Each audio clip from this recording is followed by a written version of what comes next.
January 17, 1943, over the frozen skies of Western Europe. The P-47 was never meant to be beautiful. It was designed by émigré engineer Alexander Kartveli, a Georgian who fled the Russian Revolution and landed in America with nothing but blueprints and dreams. When the Army Air Forces issued specifications for a high-altitude escort fighter in 1940, Kartveli did not sketch a sleek interceptor. He drew a flying tank. The Thunderbolt's fuselage is as wide as a barrel. Its radial engine a Pratt & Whitney R2800 double wasp, pumping 2,000 horsepower through 18 cylinders. Fully loaded, it weighs more than a B-29 medium bomber. Luftwaffe pilots, seeing it for the first time, call it *der Jug*, the jug, because its blunt nose and swollen belly resemble a milk bottle. American pilots call it the Juggernaut. Both names carry truth. It is not graceful, it is not nimble, but it is inevitable. On paper, the Thunderbolt should lose every dogfight. The Bf-109 can outturn it. The Focke-Wulf FW-190 can outclimb it at low altitude. Even the aging Messerschmitt Bf-110 can reverse direction faster. But the men who designed the P-47 understood something that Europe's air forces, steeped in the traditions of biplane combat and gentlemen's duels, had not yet grasped. Modern air combat is not a joust. It is physics. And in the physics of war, mass times velocity equals survival. The doctrine was born in the deserts of North Africa and the icy reaches of the Eastern Front: energy tactics. The principle is simple: climb high, dive fast, strike hard, disengage before the enemy can respond, never turn, never slow down, use gravity as a weapon. The P-47 is the first fighter designed from the ground up to fight this way. Its turbo supercharger allows it to cruise at altitudes where Luftwaffe engines gasp for oxygen. Its dive speed is limited only by the sound barrier itself, a threshold pilots call compressibility, where control surfaces freeze and wings begin to flutter. The Thunderbolt's wing loading, its weight-to-surface ratio, is so high that it falls through the sky like a stone wrapped in aluminum. Luftwaffe pilots, trained to dogfight, to circle and feint and wait for the perfect deflection shot, find themselves facing an opponent that does not circle. It simply appears, fires, and vanishes downward faster than they can follow. Klaus Mertens pulls back on his stick, trying to reverse into the diving American. His 109's Daimler-Benz engine screams. The horizon tilts. He expects the Thunderbolt to pull up to commit to a turning fight. It does not. It keeps diving. Mertens follows, pushing his nose down, feeling the airspeed needle climb, 400 kilometers per hour, 450, 500. His aircraft begins to shake. The controls stiffen. He is approaching the limits of his airframe.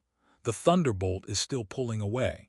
At 550 kilometers per hour, Mertens's engine coughs. His propeller governor cannot handle the RPM. His dive brakes rattle. He pulls back hard, blood draining from his head, vision narrowing to a tunnel. When he levels out, gasping, the American is gone. Just gone. Vanished into the cloud deck 3,000 meters below, leaving only a fading roar and a cold certainty. The rules have changed. This was not supposed to happen. In 1940, when the Luftwaffe swept across Europe, their fighter pilots were the undisputed masters of the air. The Bf-109 was the most advanced single-engine fighter in the world. Fast, well-armed, flown by men who had honed their skills in real combat, while the Americans were still flying fabric-covered trainers. The German High Command believed their technological edge was insurmountable. They believed the Americans, with their love of mass production and simplicity, would build adequate aircraft but never exceptional ones. They believed the P-47, when intelligence reports first described it in late 1942, was a joke. A 7-ton fighter, ridiculous, a radial engine on a high-performance interceptor, archaic. It would be a turkey shoot, but the joke was on them. The Americans had not built a better dogfighter. They had built something else entirely. They had built a weapons system optimized for a kind of warfare the Luftwaffe had not yet imagined. Industrial attrition. The Thunderbolt was designed to be manufactured in tens of thousands. Its air-cooled radial engine required no complex liquid cooling systems, no radiators to puncture, no glycol to leak. Its rugged airframe could absorb damage that would shred a 109, and its dive performance, that terrifying vertical acceleration, was not a design flaw. It was the design. The winter of 1942 brings the first P-47s to England. They arrive in crates, shipped across the U-boat-infested Atlantic, assembled in cold hangars by mechanics who have never seen anything like them. The pilots of the 56th Fighter Group, the 78th, the 4th, boys from Iowa and Texas and New York, walk around these machines with a mixture of awe and trepidation. The cockpit sits so high off the ground that boarding requires a ladder.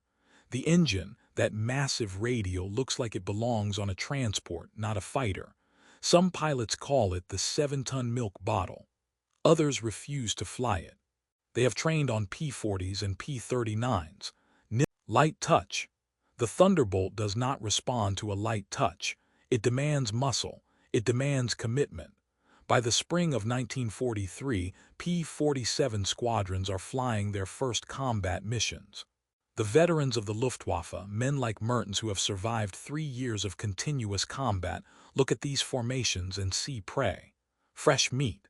Boys playing at war. They are wrong, but they do not know it yet. The first engagements are cautious. The Americans, still learning their aircraft, still adjusting to the European theater, fly tight formations and stick close to the bombers. The Luftwaffe attacks in slashing passes, trying to draw the Thunderbolts into turning fights. Some American pilots take the bait. They try to dogfight. They die. Their P-47s, caught slow and low, become easy targets for the nimble 109s and 190s. The German pilots rack up kills.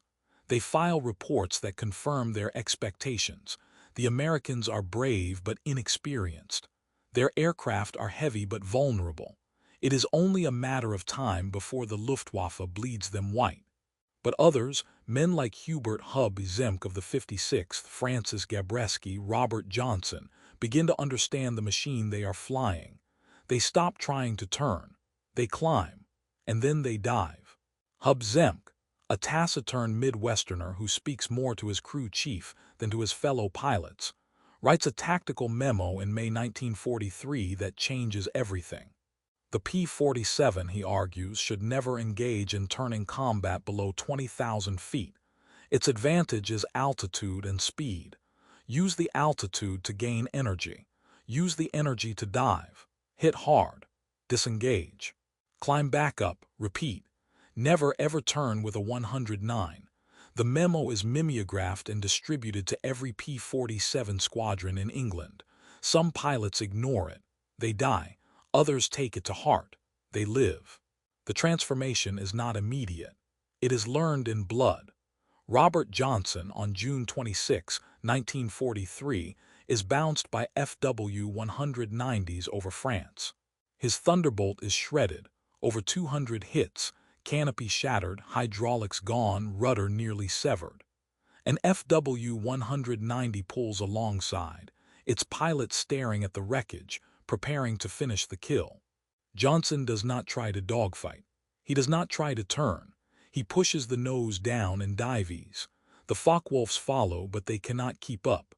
Johnson's airspeed climbs past 400 miles per hour, past 450, past 500. The Germans fall behind, their engines straining, their airframes shuddering, their propellers overspeeding.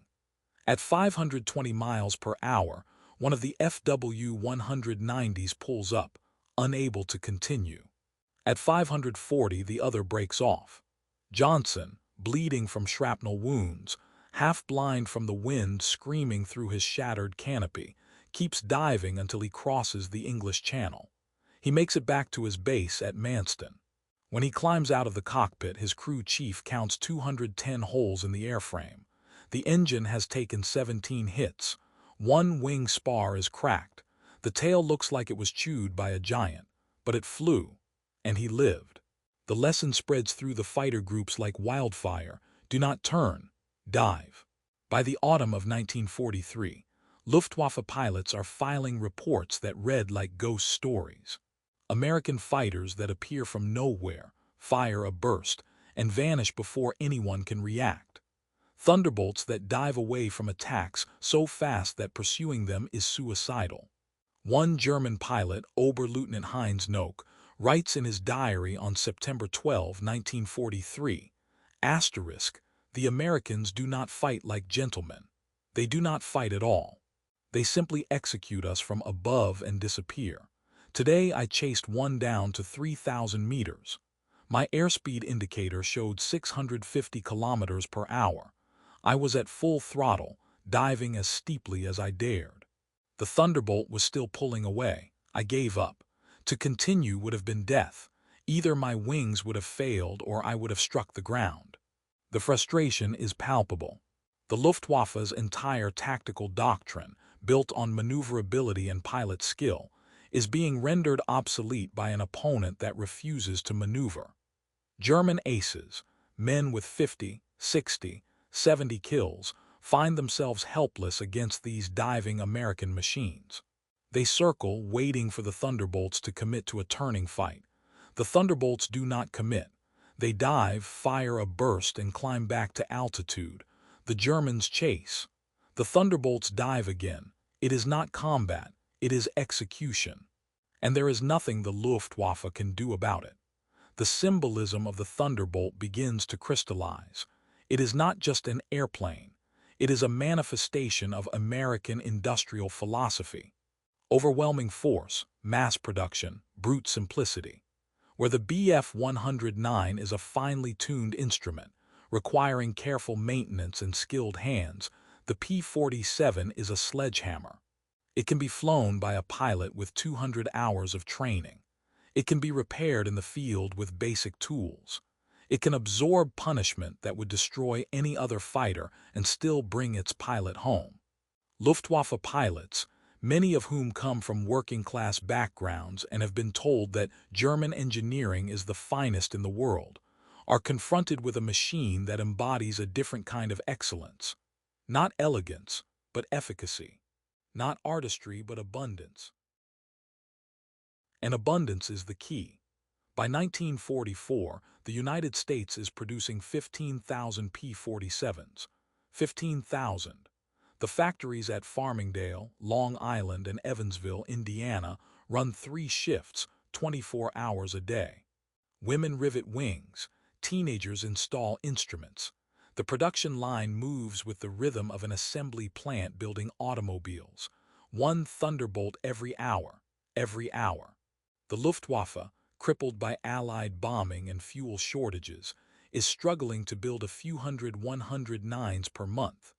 Every time a Thunderbolt is shot down, 2 more arrive to replace it. Every time a German ace is killed, and by 1944 the aces are dying, his replacement has a fraction of his training and experience. The mathematics of attrition are brutal and inexorable. The Americans can afford to learn. The Germans cannot afford to lose. There is a moment, late in the summer of 1944, when the symbolism becomes literal. A Luftwaffe Staffel, a squadron, scrambles from an airfield near Stuttgart to intercept a formation of B-17s. The commander, Major Erich Hartmann, a veteran with 192 confirmed kills, leads his men up through broken clouds. At 25,000 feet, they spot the bombers, 60 fortresses in tight formation, their contrails scratching white lines across the blue. Hartmann calls out the attack. His pilots roll in, and then from above the Thunderbolts appear. Not a flight, not a squadron, but a swarm asterisk. 50, 60, perhaps 70 P-47s stacked in layers from 28,000 feet down to 22,000. They do not engage immediately. They simply wait, circling lazily above the bombers, daring the Germans to attack. Hartman knows it is a trap. He knows that if his men commit, the thunderbolts will dive. And once they dive, there will be no escape. But his orders are clear: stop the bombers. He gives the command. His staffel attacks. The thunderbolts fall. What follows is not a dogfight, it is a massacre. The P-47s come down in waves, one flight after another, diving at speeds that make the air scream. They fire their 8 machine guns in 2-second bursts, 20 pounds of lead per second, and climb away before the Germans can respond. Hartman's pilots scatter. Some try to turn and fight. They are shot down. Others dive away. The thunderbolts follow, matching their speed, overtaking them, hammering them with gunfire. In 8 minutes, Hartman loses 11 aircraft. He himself barely escapes, diving his 109 to the deck and racing for the safety of a nearby forest, hedge-hopping at 50 feet to avoid pursuit. When he lands, his hands are shaking. He has been flying combat since 1942. He has fought on the Eastern Front, where Soviet pilots attacked in suicidal waves. He has fought over Germany, where American bombers filled the sky with flak and fire. But this is different. This is industrial warfare. This is the future. And he knows with cold certainty that Germany has already lost. The dive itself becomes ritualized among American pilots. Veteran P-47 flyers describe it in language that borders on the mystical. There is a moment, they say, when you roll inverted at altitude, pull the throttle to full, and point the nose at the earth. For a few seconds, nothing happens. You are floating, suspended between sky and ground, between life and whatever comes after. Then gravity takes hold. The airspeed needle begins to move. Slowly at first, then faster, faster, until it is a blur. The engine roar fades, drowned out by the scream of air over the wings, the howl of wind through the gun ports, the thunder of slipstream battering the fuselage. The controls stiffen until you are pushing with both hands, both feet, holding the dive, fighting the compressibility that wants to lock the stick in place. The world below rushes up, fields, roads, rivers expanding from patches to landscapes to individual trees, individual stones. Your vision narrows, tunnel vision. The blood drains from your head, pooling in your legs. Your G-suit inflates, squeezing your thighs, your abdomen, forcing blood back to your brain. The altimeter unwinds like a broken clock. 20,000 feet, 15,000, 10,000. And then, at the last possible moment, you haul back on the stick with everything you have, feeling the G-forces crush you into the seat, feeling the wings flex and groan, pulling out of the dive with feet to spare, leveling off at a speed that makes the ground blur beneath you. And you are alive, and the enemy, if he followed, is not. This is the transformation. The Luftwaffe pilot, trained in the tradition of Immelmann and Bolk, of the circling dogfight and the chivalrous salute, must unlearn everything he knows. He must abandon the idea that air combat is a test of skill and courage. He must accept that it has become a test of endurance and mathematics. And he must do so while facing an opponent who has more airplanes, more fuel, more ammunition, more pilots, and more time. An opponent who does not circle, who does not salute, who simply dives, fires, and disappears over and over until there is no one left to fight. The psychological impact is profound. German pilot, hollow shell, its ranks filled with boys who have barely learned to fly, led by men who have seen too much death. There is a photograph, taken in the summer of 1944 at an airbase in England, that captures the essence of this transformation. In the foreground, a P-47 sits on the tarmac, its cowling open, a mechanic elbow-deep in the engine. The airplane is battered, patches riveted over flak damage, paint scorched from exhaust, tail number barely legible. Someone has painted a name on the nose: Big Ass Bird. In the background, a group of pilots lounge on the wing of another Thunderbolt, smoking cigarettes, laughing. They wear their life jackets unbuckled, their flight helmets shoved back on their heads, their leather jackets unzipped despite the cold. They look like college students on a road trip, not warriors preparing for mortal combat. And perhaps that is the point. The Luftwaffe pilot is a knight. The American pilot is a worker. He shows up, does his job, and goes home. The machine he flies is not a steed. It is a tool, and tools do not need to be beautiful. They need to work. By the winter of 1945, the Luftwaffe is a ghost. Its fuel depots are empty, drained by the Allied bombing of synthetic oil plants. Its airfields are cratered, pounded day and night by waves of B-17s and B-24s. Its veteran pilots are dead or grounded, their skills rendered useless by the lack of fuel and spare parts. The P-47, along with its stablemate the P-51 Mustang, roams over Germany at will, strafing trains, trucks, airfields, anything that moves. The dive, once a terrifying novelty, has become routine. Young American pilots, barely 20 years old, roll inverted over Germany, push the stick forward, and fall toward the earth without fear. They know their aircraft will hold together. They know the Luftwaffe, if it appears at all, will not be able to catch them. They know that the war is over in all but name, that the killing will continue until the last German soldier surrenders, but that the outcome is not in doubt. The Americans own the sky not because they outflew the Germans, but because they outproduced them, outsustained them, outlasted them. The Thunderbolt, that ugly, brutal, efficient machine, has become the symbol of this victory. Not the victory of the ace, but the victory of the system. There is an epilogue, of course. After the war, aviation enthusiasts and historians will debate the merits of various fighters. The Spitfire is beloved for its grace, its elliptical wings, its Battle of Britain legend. The Mustang for its range, its beauty, its ability to escort bombers to Berlin and back. The Bf-109 for its production numbers, its versatility, the scores of its aces. But the P-47 is remembered differently. It is remembered as the fighter that won through sheer, relentless, unromantic effectiveness. It did not need to be the best dogfighter. It needed to be good enough in sufficient numbers, flown by adequately trained pilots, to grind the Luftwaffe into dust. And it was. 15,683 P-47s were built. They flew more than 500,000 sorties. They destroyed 7,000 enemy aircraft in the air and 9,000 on the ground. They dropped more bombs than any other American fighter, and they brought their pilots home at a rate unmatched by any other aircraft in the war, not because they were elegant, but because they were tough. In the end, the Meteor dive was not just a tactic. It was a metaphor. It represented the collision of two philosophies of war. One, European, steeped in the tradition of individual excellence and technological refinement, of knights and honor and the duel. The other, American, rooted in mass production and systemic superiority, of factories and assembly lines and the cold logic of industrial might.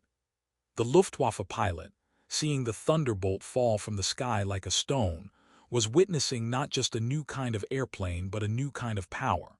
A power that did not rely on the skill of individuals but on the strength of industry. A power that could afford to dive because it could always climb again.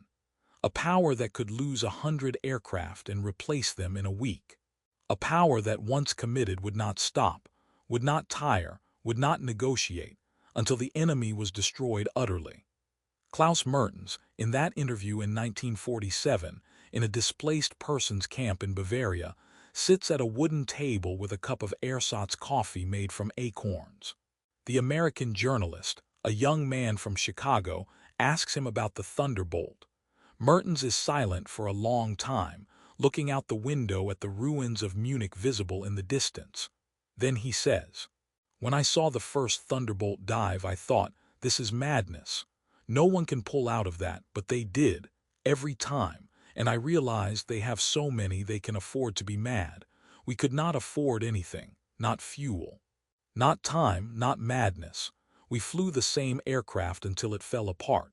We trained pilots in 3 months because we had no fuel for longer training. We rationed ammunition. We rationed everything. And still they came, more and more, diving out of the sun, and we could do nothing. That is why they won. Not because they were better pilots, but because they had more of everything. And in war, more is better than best. The journalist writes this down. The quote will appear in a small magazine article that almost no one reads, but the truth it contains is undeniable. The P-47 Thunderbolt was not the best fighter of World War II. But it was the right fighter, the right tool at the right time, built in the right numbers, flown by the right nation. A nation that understood that modern war is not won by heroes but by factories, not by aces but by assembly lines, not by the perfect machine but by the adequate machine, repeated 10,000 times. The frozen sky over France, January 17, 1943. A young German pilot, watching an American fighter scream past him in a vertical dive, faster than anything he has ever seen. The roar fading into the clouds, the silence that follows, and the cold, creeping knowledge that the war, his war, the war of the ace and the dogfight and the nightly duel, is already over. The meteors have come, and they will not stop falling until there is nothing left to burn. This is the story of the P-47 Thunderbolt, not a story of grace or beauty, not a story of heroes and villains, but a story of steel and gravity and the inexorable mathematics of industrial war. A story of men who learned to fall faster than their enemies could follow, and in that falling found victory. A victory not of the sword but of the hammer, not of the knight but of the blacksmith, not of the few but of the many. A victory written not in the stars but in the dirt, in the bombed-out factories and empty airfields of a continent brought to its knees. A victory that smelled not of glory but of aviation fuel and gun oil, and the sweat of mechanics working through the night. A victory that sounded not like trumpets but like 18-cylinder radial engines, roaring as they climbed back to altitude, ready to dive again. The thunderbolt, the jug, the 7-ton meteor, the hammer that fell from the sky, until there was nothing left to strike.